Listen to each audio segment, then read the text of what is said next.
All right, today we're going to talk about changing the resistance knob. Might come in a couple different styles as far as knobs, but the concept's the same. First thing, you want to look for these holes. There's one on each side. Just take something small to poke in. It lifts up this cap out of your way, exposing this nut right here. It's a pretty big nut. So once we got that exposed, all you need is a wrench. Make it the size of the nut and just loosen it. Depending on your climate and all the glue in there, you might be able to get by with just using your fingers, or you may have to do it with a wrench. But just loosen that. Next, we're going to go down here. Okay. There's usually some sort of cover here, 3 screws. Then I want you to focus in on these 2 little screws. Right down here, if you follow the rod, it goes all the way down here, shoots and screws right into this little plate. What I want you to do now, hold down the brake, as you can see the threads right there and a little nut, and then take the handle, come up to the red handle, rotate it clockwise, and if you look right here, you can see it's starting to unscrew from this plate. That's what you want. Eventually you won't be able to get any more. Then you have to come back up here and play the game of loosening this up. So you keep loosening this, then come back down here until it's freed, and you go back and forth and come back up. Try to get both this in here. There we go.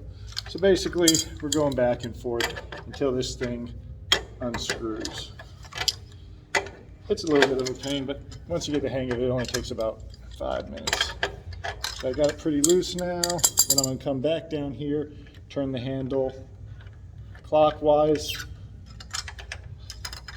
don't want to go till it cinches down, because then it makes this a little bit tougher to unscrew. Just hold the black thing out of your way. It's really simple. Just going back and forth with this. Then come back down here, rotate. And as you saw, it came unscrewed from this little plate. Once it's unscrewed from there, then all you do is continue to unscrew this silver nut. Depending on your style, it might just be, and it slides right out.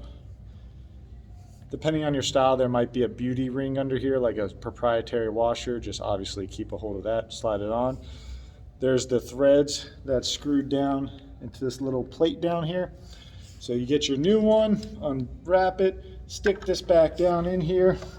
You'll see the threads, and when you're right here, you want to line up this plate with the screw, and now you're going to turn the knob counterclockwise, or reducing the resistance. Just screw it in, then you come up here and then screw down this nut. You get by with your fingers until it gets super tight, or you may have just broke off all the gunk in there. Like I got pretty lucky on this one. I can almost get it all the way with my fingers, and then I just want to snug it up. It doesn't have to be super tight because you're probably gonna have to take it off again. Snug, set the plastic, boom, come down here. Continue rotating this thing all the way down. You'll see a little nut that's like a little stopper, and that basically means to stop turning. Because at that point, this brake mechanism's off the wheel. And then operate it normally, and you'll see it goes back. Real simple. Sorry for the long video, but it's just a bunch of back and forth. So to review, put your little skinny whatever tool in there, pop that off, you'll see the nut. Loosen up the nut. Turn this all the way to the right, clockwise. You can hold down on this to make it easier. Once it gets a little tight, go back half a turn, loosen this, loosen that a little bit, play the game back and forth until it's free.